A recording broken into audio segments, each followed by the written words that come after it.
Are you holding it like that? Yes. Okay, cool. I'm about to eat an ice cream cone. Hey there, I'm Brittany. I'm Maria. And welcome to the Memoir podcast. Hi, everyone. If you're watching, Brittany's over my place. And thankfully, I hit record on the audio, so we won't start in an awkward middle part of our rant, but we have Jollibee again. We're together, and we have Jollibee. And I told Maria we look like we should be with her. I don't know why your taste is very English to me. In that, simple, simplistic, modern. So Maria has her wall done behind us now, and I feel like I'm underdressed and not I'm in fancy sweats. enough. I know, but I'm just saying. we should be sitting in, an English tea house somewhere. Yeah, behind me is a gallery wall. I think it's, the goldenness of, a lot of, all the Harry Potter frames. It's just... Yeah. We're just looking at it. Maria's done a very nice job decorating, and Thank you. feel... I appreciate it. Not good enough to be sitting here now. It's just my my hipster era from when we were growing up. It just translated to an adulthood. I like how you've taken some things that I remember seeing in your basement. Your previous, yeah. I also graduated from college, so. Yay! I mean, that deserves to be on the wall. Yeah, and then I have a little bunch of Harry Potter stuff down here. Accoutrement. Hey, look, waffles. Yeah, you want waffle? If I really was see, I have tea, and I have drinking tea, and we have waffles nearby. So. And we have spicy chicken from Jollibee. And we have Jollibee, which I'm very excited about. Yeah. So. What are we talking about? Or do you want to eat that spicy chicken first? And I want to see your reaction. I'm holding the microphone with a paper towel already.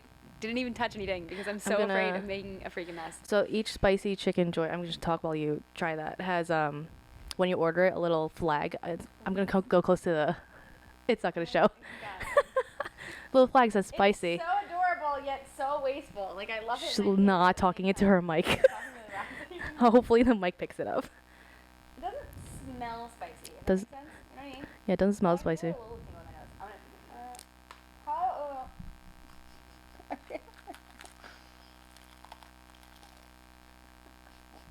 ASMR for you guys. You know when something's really crunchy and you bite into it and it presses into the roof of your mouth? And it hurts like hell.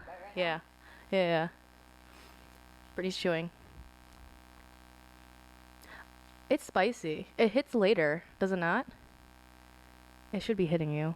You also just love spicy food, so you might just be used to the spice. There's heat. There's heat. I agree with you. Yeah. I agree with you that there is heat and it does come later. Yeah. If you're not used to it, it's spicy. If you're not used to spice, it's spicy for people. It's got that, for people who are used to spicy, it's got that heat of pepperiness to it. Not that outright, I'm going to smack you in the face. So if you're somebody who eats hot wings and likes to lather them in buffalo sauce or hot sauce, it's not that kind of hot. Yeah. It's the hot that hits later. Yeah. The cayenne pepper kind of hot. And it's not to the point where I had Indian food the other night. It's not that hot. No, it's delicious. It's got flavor to it. Yeah, but it's not Indian food spicy. I had biryani, which right in the beginning, this one delays itself. So it's good though, right? Brittany's nodding. This is part mukbang every time she comes over, part podcast episode. That we have to eat Jollibee? Yeah, that we have to eat Jollibee. I'm going to attempt to eat, but do you want to... What are we talking about today?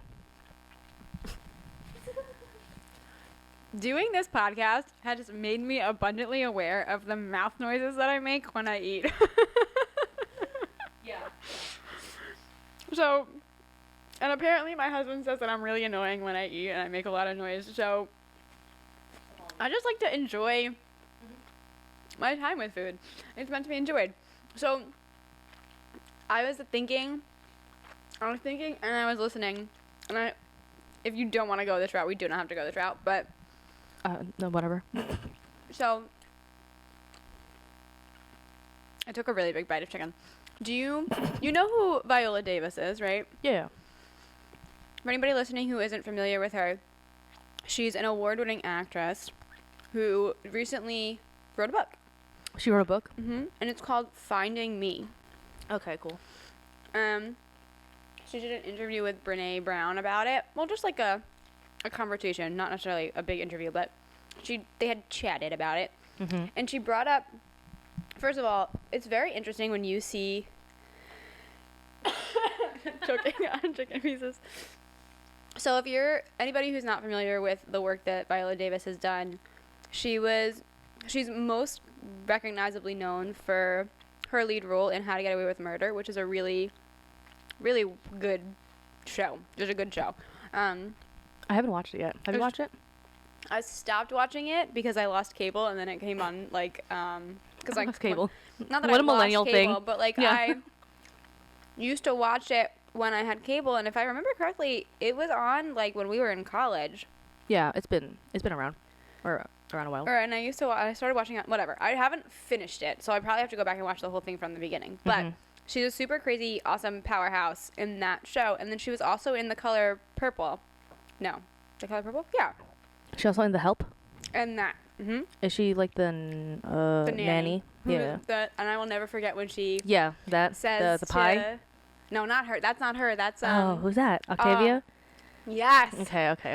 Which is also never just an amazing moment. But I will never forget in The Help because she is the one who like looks after the role that she plays in The Help. Viola Davis she is like a nanny for a wealthy white family, and when she has to leave the little girl, like she grew up taking care of this little white girl, and when she gets fired and she has to leave her, like all her mother ever does is judge her and tell her she's literally like a 3-year-old, like judge her and say that she's not good enough and all this stuff. Yeah. So Viola Davis at the end, like every time her mother would say something negative to her, or every time something bad would happen, and when she has to leave her for the last time, Viola Davis like gets down and close to her and is like, "You are beautiful, you are smart," right? And, like just like reaffirming and like validating. Positive reinforcement as opposed to like the negative shit that and I think about it all the time when I'm with my nephews, and I try to do it to my nephews because it's a beautiful moment. I cried so much during that moment, because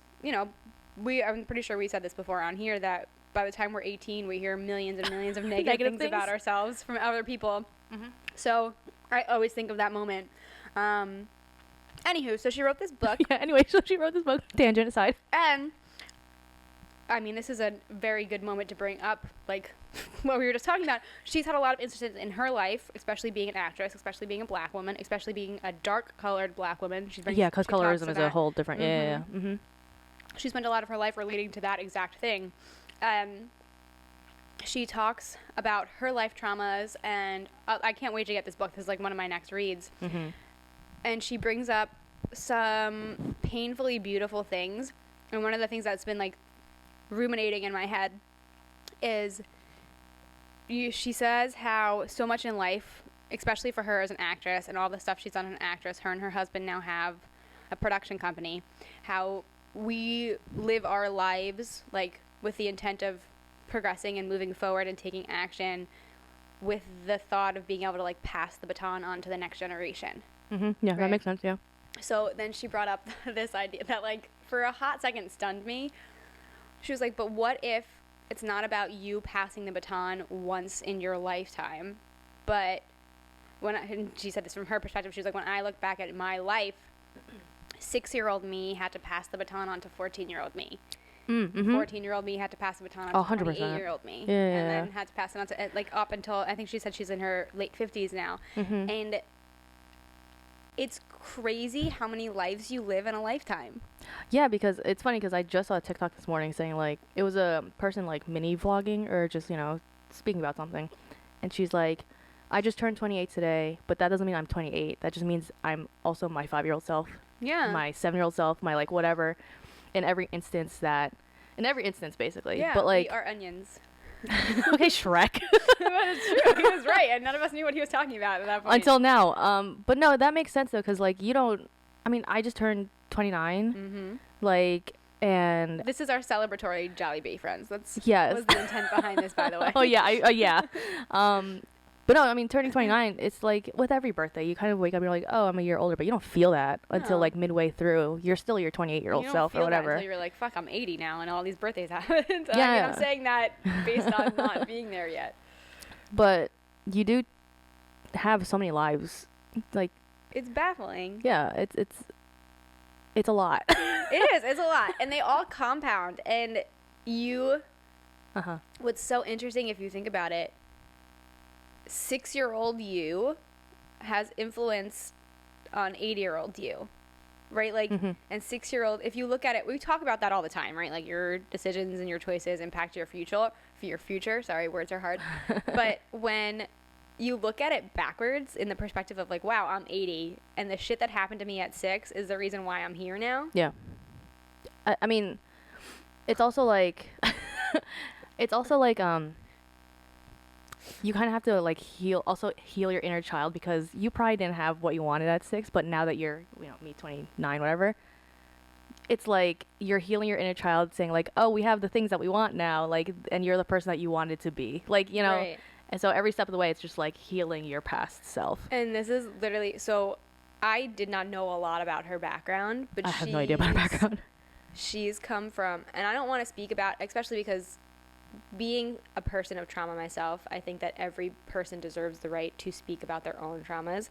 So I'm not going to go into it a lot. If you're curious, listen to this interview she did with Brene Brown, or go buy her book. But she brings it up in that like theme of the fact that I went through a lot of traumas in my life, and like 6-year-old me had to pass that on to 14-year-old me, and 14-year-old me had to be like, what the fuck do I do with this? What do I do with this? Yeah. And then and like in my own perspective, it's funny because I don't even, some of the traumas that I deal with from which is why therapy is important, some of the traumas that I'm carrying around from when I was like 6 years old, I didn't even realize I was carrying at 14, 22, 20, right? Like you don't even know you're carrying some of them. And then you're also carrying the shit that you know that you're carrying. Right. It's so like, you're just walking around with all this fucking baggage, all these batons, so to say.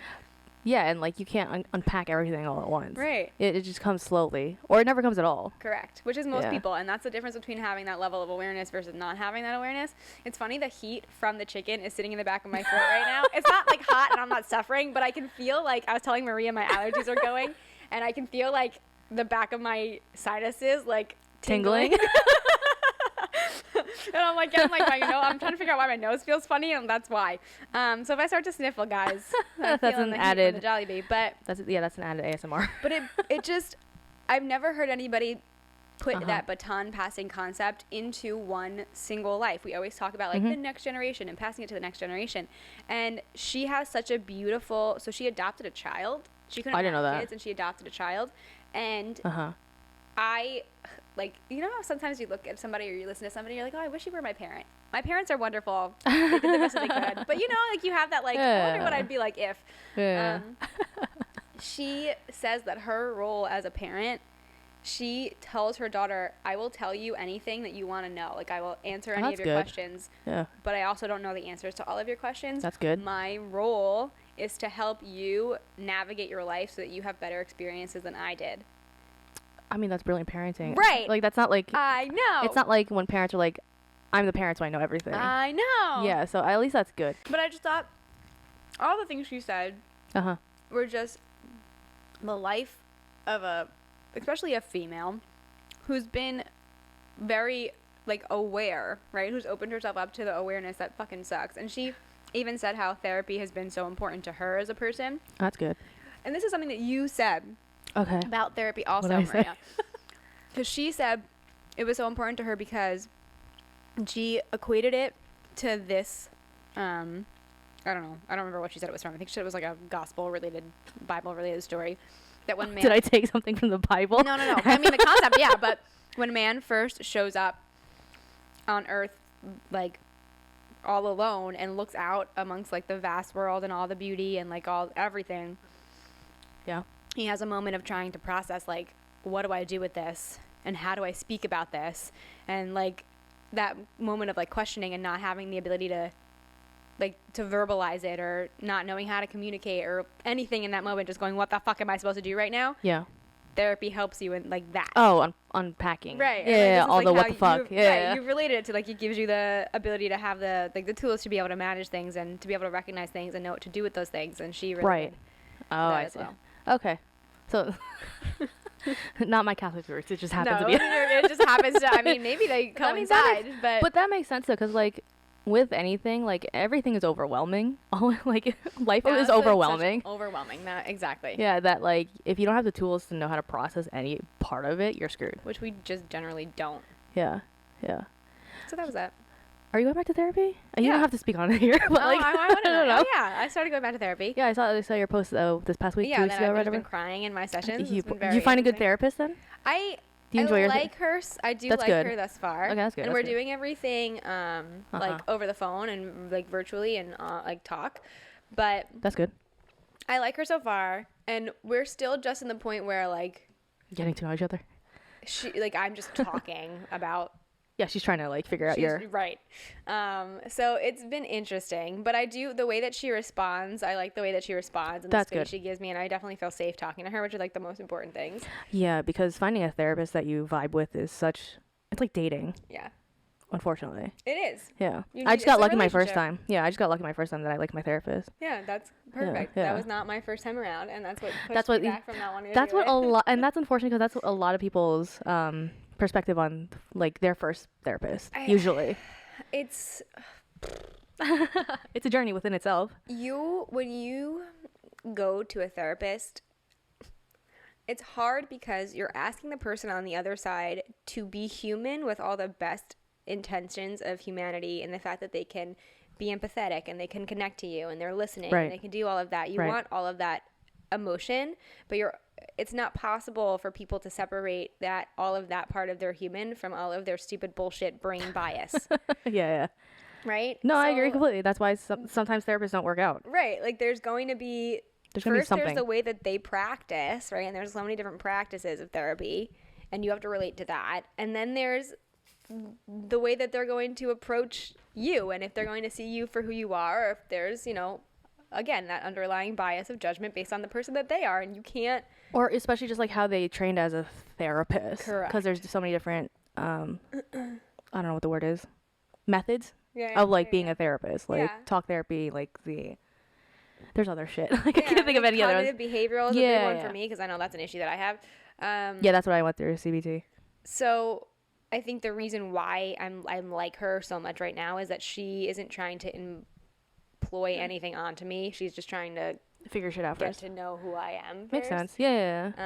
That usually takes a while too. Yeah, and it's been really good for me because I'm not the kind of person. If I'm really good at walking around my shit with people, but I don't always have to. I don't walk through my shit with people. Does that Yeah, I make know sense? what you mean. Yeah, 100%. Yeah. So like same. Like when, so when tell me. when she gives me the space to walk through my shit and then just like have to say all of it out loud, that in enough of a way is like therapeutic. Yeah, because you don't do it enough. I don't do Correct. enough either. So Correct. like whatever. Which is why when I take pictures of it, and the reason why I take pictures at the end of like the mountain of tissues that are there, is because I just want that to be like normal. Yeah, I think that's what a lot of people do when they post about going to therapy. Yeah, like just many people, not all, but like whatever. First of all, that therapy is normal. Second of all, that like we all have shit and we have to deal with it, and like my mountain of tissues is my proof of the fact that You're dealing with it. that I have my shit. Yeah, I mean it should be normalized. I think it's more normalized than like 5 years ago, which is a good thing. So, but it's good that you're back. I think it's been very good for me for a lot of reasons because I've been able to. I get burnt out as fuck after it's over. Yeah, because it's emotionally tolling. It is. It's really so it's like emotionally physically, depriving at it's the physically end. tiring. Yeah. But I am much more. I told my therapist the reason why I wanted to get back into it is because I have a lot of very stressful things coming up in my life and my work and like people asking things of me. Okay. So my thought was like, if I get ahead of the fact that I'm going to be a stressed out asshole in the next couple of weeks, like maybe I'll be able to manage myself better. I mean that makes sense, but there's a but there. And it has I think that was the excuse that I was telling myself to try to like. I needed to go. The last 3 fucking years of our lives have been stupid. The last 5 fucking years of my life with my family and my father's health has been fucking more stupid. So like, I needed to go to deal with all of that stuff, but I was giving myself like this. You were just giving yourself a band-aid. I was. Like you were I was like giving myself a band-aid. And then she made space for me to talk through like the real reason why I needed to be there. So okay, that's good. I feel better every day. Like I'm much more calm and mellow and able to have more appreciation for things that are good. Okay, that's good. Yeah. and manage the shit that's bad because I'm back, which means Mm-hmm. that I should be back in it. Yeah. So then it's working Correct. this time around. Not that it didn't work before, but like I feel like you probably vibe with this therapist more. Yeah. Okay. And it's interesting because apparently, and this is something that my therapist said to me, just like we were just talking about, when you first start into therapy, if you're not used to having the tools and having the conversations and knowing what that looks like, when you walk out, if you've done therapy well, when you walk out of therapy, you still have all of those things. Oh, yeah. So 100%. when I told her that I had only really gone through most of 2019 being in therapy, she was like, you're doing a lot of work though still, because I was like talking a lot of things out. You know how I am. Yeah. She was like, you're a very deep thinker, which means that you end up worrying too much because you think about all possible causes and then you get stuck in a cycle. And I was like, well, do you live inside my brain? She's like, no, I have 20 of you. The last time she was like, you just need to not worry so much, Brittany. And then you want to know, wait. The greatest thing that she said to me. What'd she say? She said, angry parents Oh, God, yeah. make worried and anxious children Mm-hmm. who become angry themselves. Correct. That's why I have anger issues. You get angry? Do you get angry a lot? Just on like shitty, like small shitty things. Now, no. But Okay. think of me and how fucking That's what I'm abrasive I used saying. to be as a teenager. That's what I'm saying. Like, yeah, same. And how else do we know to communicate things but anger based Just on what we scream. see? Exactly. Right. Exactly. Guys, therapy is amazing. So yes, therapy's been going great, and I feel like again, taking this from Viola Davis, I feel like I'm finding more of me every time that I go in. Yeah, because you forget, and also trauma and just all that. You just have like short-term memory loss, or like just memory loss in general. So like, generally suffer from memory loss. but that could be from trauma. Oh, it 100% is That's what I'm from saying. trauma. So like you going to therapy, and this is what happened to me in therapy. It's just like uncovering those memories that you lost because your 8-year-old self was like saving you from carrying the baton and was like, we're gonna stick this in a pocket somewhere, and hopefully you don't have to see it in the future. and you're like, Until it thanks. starts to radiate and glow red, and it's like, all right, we're gonna explode soon. You gotta figure out what's going on in here. So yeah, so that's therapy. Good for you. I was thinking about going back just because. I just don't know. It should just be a part of our lives. It's just like preventative care, whatever that term is. It's maintenance. Or that too, yeah. It's just routine maintenance. You have to live in your brain for the rest of your life. Like, It's you have to live unfortunate, in really. your head for the rest of your life. Yeah. And especially, you don't get whatever shit you're passed on from your younger self. You don't get a choice to leave behind, unless you can only actively walk through your shit.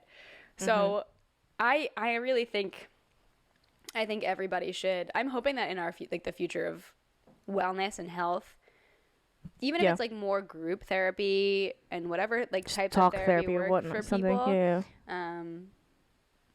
I just think it's a necessity. Yeah, it's just like going to your annual doctor's visit. Yeah, and not everybody's like me where they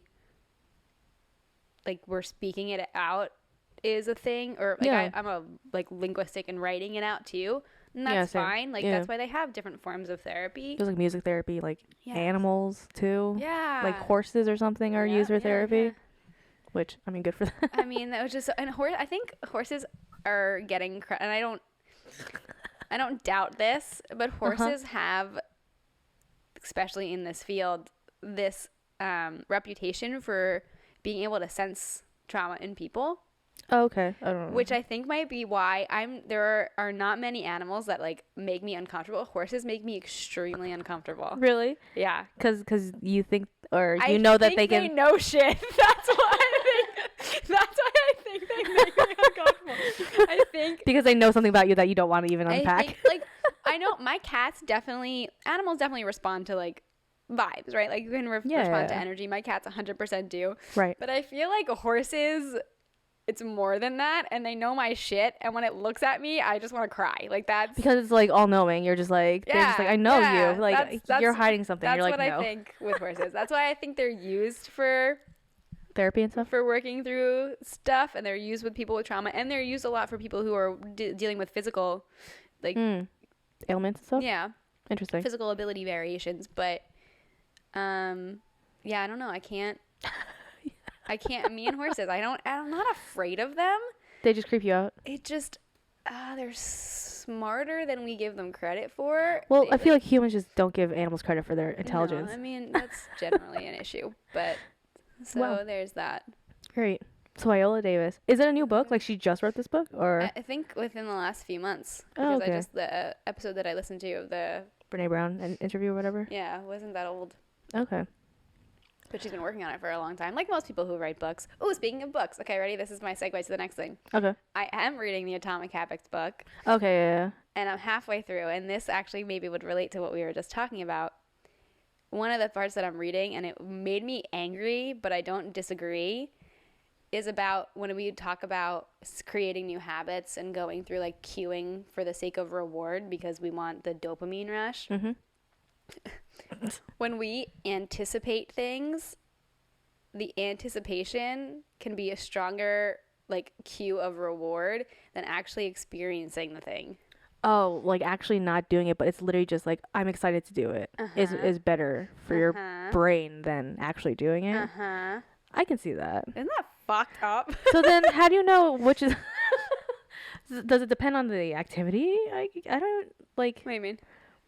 The anticipation, just in general, the anticipation is better for you than Okay, so, actually like, doing something. Okay, I'll start with tiny relatable thing, Sure. and then we'll talk big relatable things. Sure. So here's a perfect example. Uh-huh. I was so excited for our trip to Mexico. Uh-huh. So excited for our trip to Mexico. Okay, because you're traveling and like whatnot. Yeah. vacation, get to relax, Yeah. whatever. We get there, we come home, and I was like, that was not worth it. Oh. Okay, so it's like the anticipation of like the unknown and the potential. Of like the potential goal or what's to come, Yeah. right? And then the bigger scale of this, right, is think Yeah. of all this. And again, oddly enough, Viola Davis talks about this in her book as well. Uh-huh. You spend a lot of your life going for a goal, right? She wanted to become yeah, this really yeah. famous actress. Yeah. She became a really famous actress. And then she was like, there are some days where I stand in my house and I look around and I'm like, this can't be fucking it. That makes sense, because I guess it is like your younger self like aiming for a goal that you've wanted for so long and then getting to it, and it's just Like, what next, or like why. Right. And then all of that like excitement and the reward, like, Dissipates. everything goes away and your Yeah. brain's like, this isn't fun for me anymore. That's probably why people have goals and the goals and the goals. It's Yeah, like you always have to, it's like, always gotta be what hit. next. Yeah, But then yeah. you get caught up, the bullshit of that, and you get caught up and always chase, which is, then you become fucking me. Yeah, And you're just goal chasing. You're never, You're never satisfied. We figured it Well, out. that sucks. Goddamn. No, I mean, yeah, that makes sense, but it's also like, how do you train yourself to just be in the moment? Right, which is Right. literally exactly just- what I'm trying to learn how to fucking do. That's just your therapy session. That was but that was the other thing that I was reading this week, and I was like, well, our brains suck. Like, our brains suck. They are not designed for the lives that we lead. It is not, I do not think that it makes us like, we're not the higher, because we are emotionally intelligent and because we have all these extra capabilities that yeah. other animals and creatures don't have. I don't think it's a blessing. I don't think it's a gift. I think we were fucking cursed because our brains are not meant to deal with To the handle shit with the all way the- that we deal with it. Yeah, because there's so many variables in our lives that we can't control, but we Right. want to. And the book talks about exactly how this issue, this is the Atomic Habits book, leads to why it's so easy for people to fall into addictions with drugs. Yeah. And chasing the reward, Chasing the and high. chasing the reward, and chasing the Yeah, reward, and yeah. why people overdose so easily because the anticipation, right, is so much, but becomes so much better than the actual effect, and the effect is Yeah. never strong enough. So you're always pushing the boundary. That makes sense. It was any addiction. Right. Yeah. That It's makes our sense. brains, and it's what makes me angry about it is that we give people such a hard time when they fall or they bend at the knee to this reality when this reality is. But that's what it is. Right. This reality is the norm of the way our brain is established. Right. So what we're fucking up with is the environments that we're putting people in. It's not people's fault. They're literally designed to fall into these traps. What do you expect? It's literally just like last week, like the systems that are in place that are just fucking us over. Yeah. Yeah. We're taking a pause for Brittany's spice knowledge, I guess. Okay, hold on. We are testing out the Jollibee spicy chicken joy recipe. Hold on. Yeah.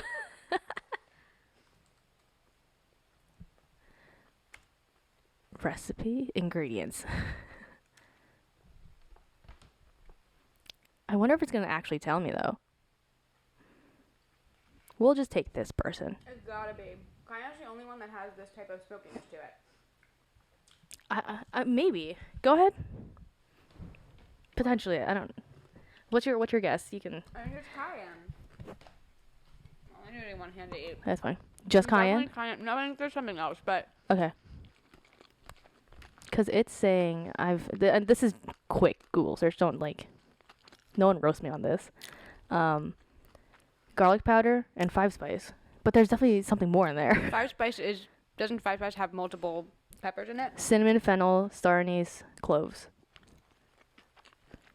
It's like Szechuan pepper, like all that stuff. I could get saffron from it for sure, but there's none of those are gonna bring heat. That's what I'm saying. So I'm like, I don't believe any of these people. I can understand cumin. Cumin's always a good base for spicy. I need like the spicy. And also because like none of those things are gonna give it. If it was just cumin, it would still be. It's got a red like tinge to it, the color of it. Yeah, I'm like wondering. I don't know. And this I don't know why this is what my brain is thinking about. Sure. So it's gotta suck to be a food place because technically we're going real off. I don't know what's happening. Yeah, it's okay. We're moving along. I feel like every episode we talk about something that's like real in depth, or like one session's like super mental health, and then we just go on. Then we go into something ridiculous. Anyway, so you're trying to find their ingredient list, right? I can't find shit. And restaurants don't have to necessarily offer it, do they? I think they just have to. Is it like just the calorie count? That's and like the nutritional. Isn't that concerning to you? Like as I said, oh you well, shove food in my face. Well, yeah, absolutely. Because like, as someone that has a peanut allergy that can potentially kill me. I don't know. I haven't tried peanuts in literally over a year now. If I don't I have to be careful, which is Asian restaurants, right? Like typically Thai food is pad Thai and like all that stuff. It's peanuts or has peanuts. So I unfortunately have to stay away from Thai food, even though it's fucking delicious. Filipino food, there's a few things that have peanuts, so I'm like, okay, I know at least know that. But like if I'm going to a new restaurant and it's like a new cuisine that I've never tried, I'm like, I do appreciate when it's like contains peanuts or may contain okay, I'll stay away from those. But like if it's straight up just like the name of the food, a little bit of a description, and then like the calorie count, and like I'm like, okay, does this have peanuts or not? So I get it. And sometimes even if it says that it doesn't have nuts, it has nuts, right? It won't necessarily be like peanuts will not be an added ingredient, but one of like the flours might have nuts in it or something. Right. One of my coworkers, her husband is like deathly allergic to like peanuts or just nuts, I guess. And this is a long time ago now. He went out to a restaurant with his coworkers for, I guess, just a work dinner, and it was a pasta place, like a whatever. But they had like pistachios in like not a pesto dish, but like another dish that usually wouldn't have pistachios in it. But like it was so like a minute amount because in like their dish, whatever. But it didn't click to the waiter to even like. So like even with that stuff, like I feel like it's just taking this Jollibee thing like on their website. Right, like you should have and that's the thing, right? That's where it becomes complicated because especially for places like Jollibee, especially for like fast food restaurants, franchises and stuff. They don't necessarily want to give away their like secret, their ingredients, like the KFC like fucking spices, like right. bullshit. Yeah. But at the same time, you need to tell people what the fuck they're eating. At the same time, it's like, is that peanut oil that you're deep frying this stuff in? Like, what is this? That's like the weird, tricky. That's gotta suck place to be in. Just fast food and that, like dealing with food. I mean, I think it's good that people should. I mean, back in the day, people gave a no fucks, and that's why we have so much of the issues we have today, because they like. They're just like spam, like that's the first thing I can think of, like and lard and all that bull crap. Spam. Like no one gave a crap about what they were eating. I love spam. I honestly like the way it smells. I can't bring myself to eat it because when you watch it flop out of a can, that's not appetizing to me. So. Spam is a staple. I understand. That's fair. I'm getting to the point in my life where I'm starting to. It is wonderful and also gross that literally anything can be food for us. Yeah, right? And you can take like sure, like we can make whatever we want and say that it's food. Yeah, and it's great because your body will. I mean, unless you're trying to eat a piece of steel within reason, but like I know what you mean. Like your body will break it down and try to digest it and pull whatever nutrients it can from it. And whatever happens. But the reason why this because of that, I've been trying to tell myself there's really no such thing as like good or bad food, right? Like subjective. I mean, food is subjective. Like all food, taste. the purpose for food is to give you calories and give you nutrients. So like foods are going to give you different variations of that, but there's no such thing as like a bad food. But what ends up sucking is that over the long term, all of whatever we eat, once it passes through our stomach, it fucks with our intestines. And this is that's a whole friend with, fucked up intestines to begin with. Yeah. And that's the part that sucks. The repercussions of like all of our decisions ever there, right? Like all of the latter end of it, which is why, like when we look at what's in food and why I'm a person who's like, oh, I wonder what's in this. Like I kind of need to know what's in this. Yeah, because your stomach may not handle it, or your intestines or whatever. Yeah. It's never my stomach. That's another thing that's annoying. When I was like, oh, my stomach hurts. It's usually not your stomach. It's because I mean the general area that hurts isn't your stomach. It's typically like your intestines. Probably just. I don't know, when people didn't know anatomy enough, they're like, your stomach area. I don't know. Because even like when, girls get their, or, whoever person can get their period, it's just like, oh, my stomach hurts. No, it's not. It's your fucking uterus, bro. Like, So it's like just the general area. But it's also very concerning when it's like, oh, I might have a stomach ache, but really it's your intestines, and you probably should check that out. Like that's also like a thing as we grow older that I have to be aware of, because we're not young anymore and can't just literally just eat Spam every day of my life. What stinks is that these are issues that are going to like start having bigger impact and more effect on us younger and younger and younger. Oh yeah, with the way that like society is and how we eat and like the foods that we all the have foods access to and the shit that's in our food, right? Which again brings us back to the fact that like we need to know what's in our food. But the problem is we're not just dealing with whatever we're eating and trying to change our DNA, which is possible slowly over time.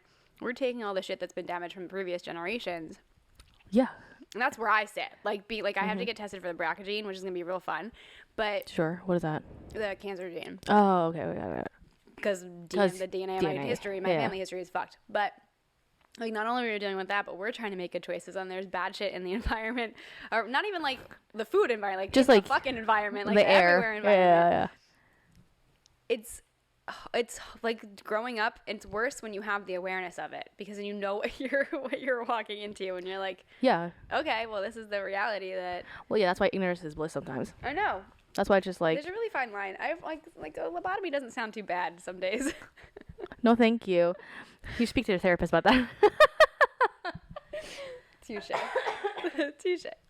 I get that. Man. I don't know why we got on this tangent. Oh, because the 5 spice. As I feel the heat in the back of my throat again. I do enjoy the spice though. It is a good spice. I would rather... The spice that I'm coming up with a million analogies in my head, and I don't know why one of them is related to being like murdered, but I would rather have a spice that like is very flavorful and then hangs around to like remind you of its presence, than to have like the spices like make my face sweat, my nose run right away. Yeah, like that's torture. That's torturous this is for like, me. I'm enjoying the flavor spice. Right, like this. Yeah, this spice. I can also argue like Korean foods is the same way. But then some Indian or Pakistani food, I'm like, oh my god, it hurts. Yeah. Oh my god, it burns. Yeah. We have really good friends who are Indian, and when they first cooked for Dan and I, they were so worried. Oh, with the spice level? Don't put, like, we didn't put any of the spices in or, like, the sauces on it, because we know, like, they're hot. And they're hot, And, like, again, this is... A good yogurt sauce, though, will dissipate that. This is why... people from different cultures need to just spend more time together. But they were like, don't eat that, because their experience is, if they'd seen a white person try to eat it, they can't hang, right? Which is fine, understandable. Most white people cannot. Like, because like that's not your cuisine, right? You're not true. You're not growing up with that. So they like looked at us and they're like, don't eat that. And of course, me and Dan were like, you're like, oh, let me try it. Okay, let's go. We're going for it. Like, if that's what's spicy, we're gonna eat it. And they all like fishbowl status. We're like standing around us while we were eating, waiting to see if like we were gonna need, I don't know, like water or something. Yeah, a yogurt. And they were like, you can eat that? Are you okay? Yeah. And Dan and I like looked at each other and we were like, this is delicious. Like we were like, yeah, so good. Like eating. But it like spice is the thing. That not, it's just a tolerance level. For sure. Because spice isn't like one of those 5 like flavors. What are they? Like, salty, sweet, whatever. Savory. Umami now. Umami. I was That's like gonna say, I 6. couldn't think of that one. Like spice isn't one of I those. think spicy is. No, it's not. Sweet and spicy and savory. I'm and Google. I don't know what the other 5 salty. I think salty taste receptors. There, that's what it is. Spicy's not one. Sweet, sour, salty, bitter, savory. Oh, it's sour. Yeah. Interesting. And then umami, Well, you wanna I know guess. what though? Spicy is your mouth's pain receptors. That's what I'm saying. It's like it's not like it's not a taste. It's literally just like you're going through pain. And it's so funny. This episode's literally all over the place, but it's so funny. So we have a friend who Sure. I will not say their name on here, but you'll Later. maybe be able to figure out who Later. it is that we grew up with. Who Sure. I do like movement somatic therapeutics with her and her husband, and Oh, they're married. Okay. this is gonna be fun for you to try to figure out who we're talking about. I'm like out of frame. So we were working with a Theragun because she's dealing with stuff on her shoulders. Is that a good machine? Whatever. Like, what's your thoughts on those? It depends On how you use it? what you're using it Okay. for. That's what I figured you were saying. Yeah. I don't have one. I was Just just like wondering. other things, like rolling, it depends on what you're using it for, and not even what you're using it for, when you're using it, and how you're using it. Everything is, In moderation. and what did we say? Everything's, we say it all the time. It's Everything's depends on the situation. yeah, sure. It's perspective. I don't know. Well, I can't think of the word that you were. Everything's everywhere all at once. Subjective. Yeah. Yeah, there. Typically, I say it's subjective. Yeah. It is one of those things that's subjective. Okay, It's not well. great. It's not terrible. It depends on the situation. Okay. So this married couple. So we were using the gun on her shoulders, and she Okay. was just like, she has had a child, so she knows what it feels like to experience pain. Are Okay. you having a fun time trying to figure out who this yeah, is? I don't know who this is, but keep going.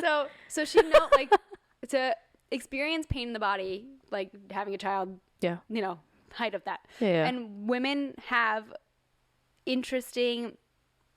The line between pain and pleasure for us is very thin because of that. I can see that. Yeah. Okay. Right? So yeah. she's like, ow, but then she's like, like, and she can Yeah. go over to it. Yeah. So then her husband's dealing with tightness too. So we went to go see like if he could handle, and he was like, he went from like, it tickles to like, ow, this hurts, get away from me. Uh-huh. And we were talking about that, like Yeah. the fact that women have, our bodies are like designed to handle pain. Yeah. In Because a way we have to like give birth. Yeah. So this is, not related to what we were talking about, spice, but seeing that spice is a thing that it is. It's more like pain response and pain management. Generally, women are predisposed to being able to manage that better because we can walk a fine line between pain and pleasure, and we can like trick our brains into. Yeah. Because we literally have to have Yeah. kids. Yeah. Interesting. I still don't know who that is. We'll talk about it after. Well, Well, this has been a weird episode. We've talked about a billion things. Yeah, it went from therapy to figuring out the spicy like Jollibee recipe. We've been unintentionally like working through a structure of this show where we talk about either something like like 94 episodes in. mental, whatever, progress, where like we talk about something mental health related, and then we talk about like random life things. Well, I also think it's probably a healthier way anyway, because then we get all the heavy shit out first, and I we're like, agree. oh, We here's end like on a what. positive note. And on a very positive note, we'll just unintentionally keep doing this. then. Hopefully it was bubbly for you. You want to know what else has been sitting in my brain? Literally Sure. this concept of the fact. Do you remember when Robin Williams died? Everybody was like, oh my God, he's like one of the funniest people. He Yeah. entertains everybody. Yeah. That has been sitting in my brain so much in the fact that like, Yeah. I often get told like, you're such a bubbly person. And then I Oh, have because all like of this yeah, shit that man, I like deal with. yeah, I get that all the feel like time. Kudos to us being able to do this structure because Yeah. you have to be able to laugh at life. Or else it's gonna be unbearable. And because it is unbearable, right? Yeah. Life is fucking hard. But we just have a mental illness that's in our way. Correct. Correct. If Life we is fucking were- hard, so you have to laugh at it. And Yeah. like, Hopefully, hopefully you're laughing and, either laughing at yourself, laughing at Yeah. us, crying a little bit through the journey that we're on. correct. Yeah. Rest in peace, Robin Williams. You really brought it. I've been thinking about him a lot randomly. I don't know. All right. Anyway, well, thanks for hanging out with us. So laugh until you cry and cry until you laugh, whatever direction that has to go so that you can live your best life. Okay, bye guys.